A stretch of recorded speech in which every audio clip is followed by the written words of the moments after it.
while this shadow color is still wet, I'm just going to take my finger and just soften those things a little bit.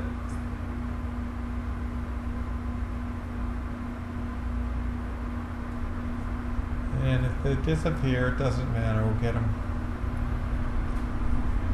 back. There's just a few of these things it's nice to do when this paint is nice and wet. I'm also going to start softening the edges of these things. And there's nothing like your finger.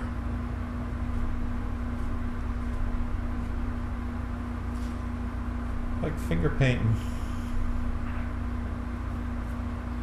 when we were all in grade school.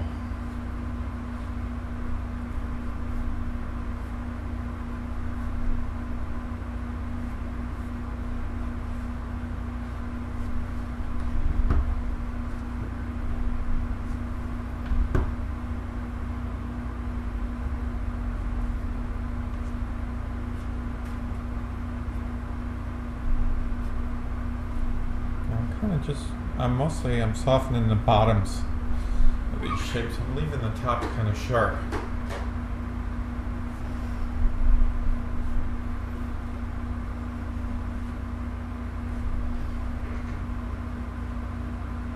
Okay, now I'm going to go back into this, get our reference back up here.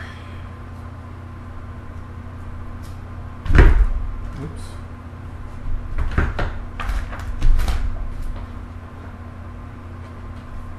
Make sure you don't get that sticky tape that's wet back there in that corner, so I got to be a little careful.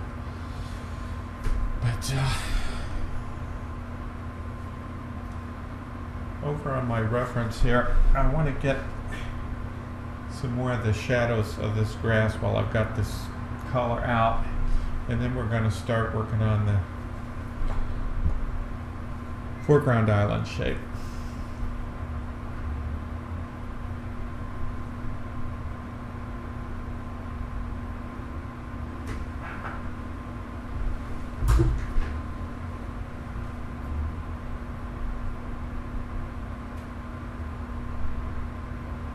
Now, one thing this is going to do too is help determine exactly where these grass clumps are going to go, because wherever I'm putting a reflection now, for this to make sense later, there has to be some grass behind it.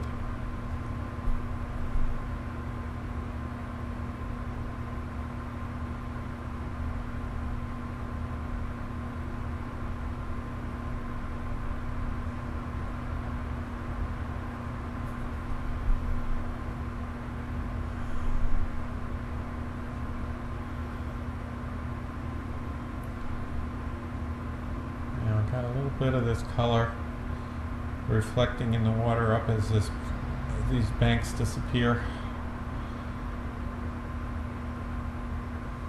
Too much there.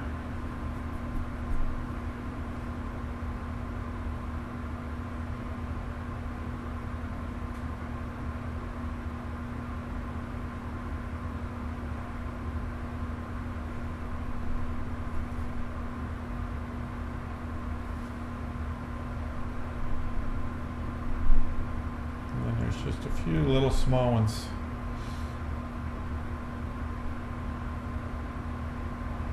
Right in here.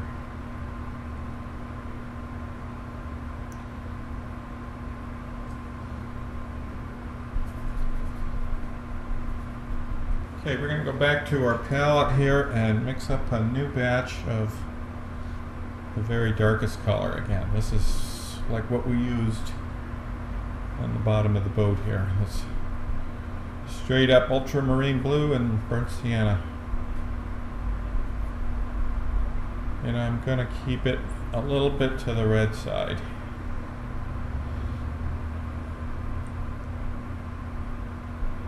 And while I got some of this mixed up, I might go back in, or this is where I put this in the first time. I might even this up a little bit. It's going to take a number of coats to get this really dark.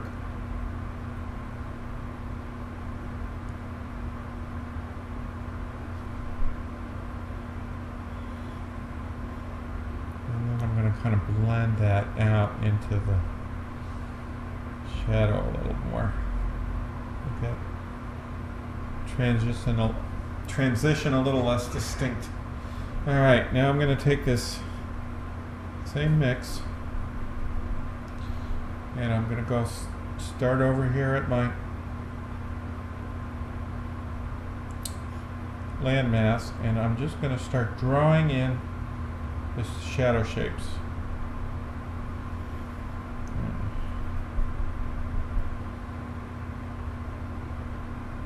Now I'm using that number 3 flat.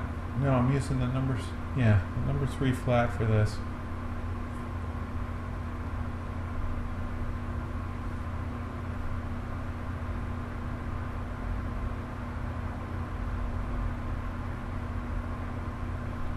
Again, in my reference here, I'm looking at the shape the shadow makes. It's a negative shape.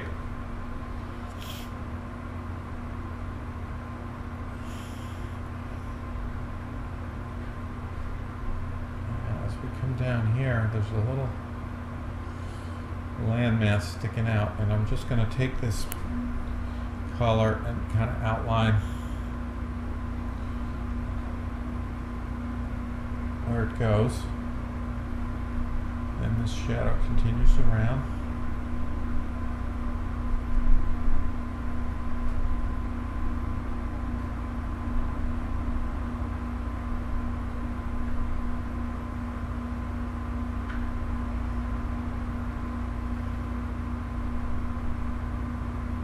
In this little section of beach, we have some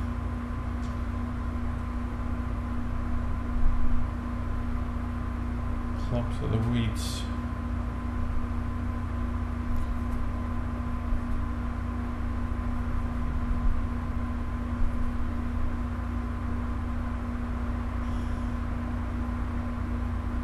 Okay, I don't want to get into this beach area yet. I'm gonna move this out of the way. And I guess I'm gonna carefully stick it up overhead here. Don't try this at home, kiddies, unless you're absolutely sure your sky is dry. I want that close, but I need it out of the way. Okay, now I'm just going to kind of continue drawing in the negative shadow shapes.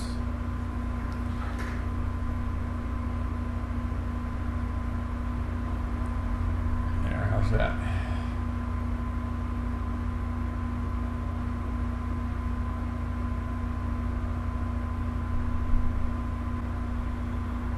Now I'm working with my lines here again, just as a general guide for where the edges of these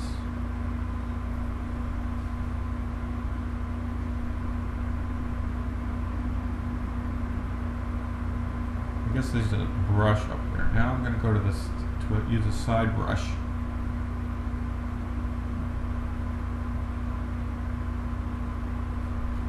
And just using a dry brush pull, kind of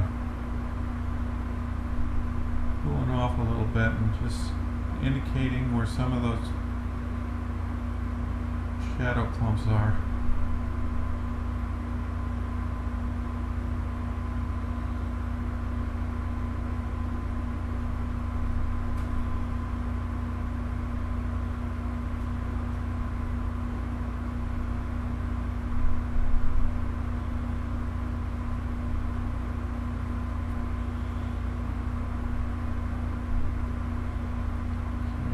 Grass comes around.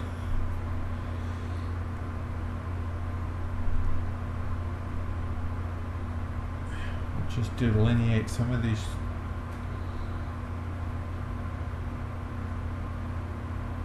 clumps at the bottom of the plants.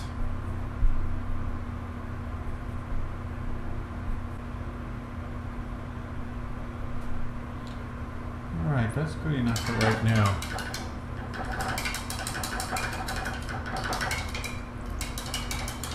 Alright, now this next move is going to surprise you a little bit.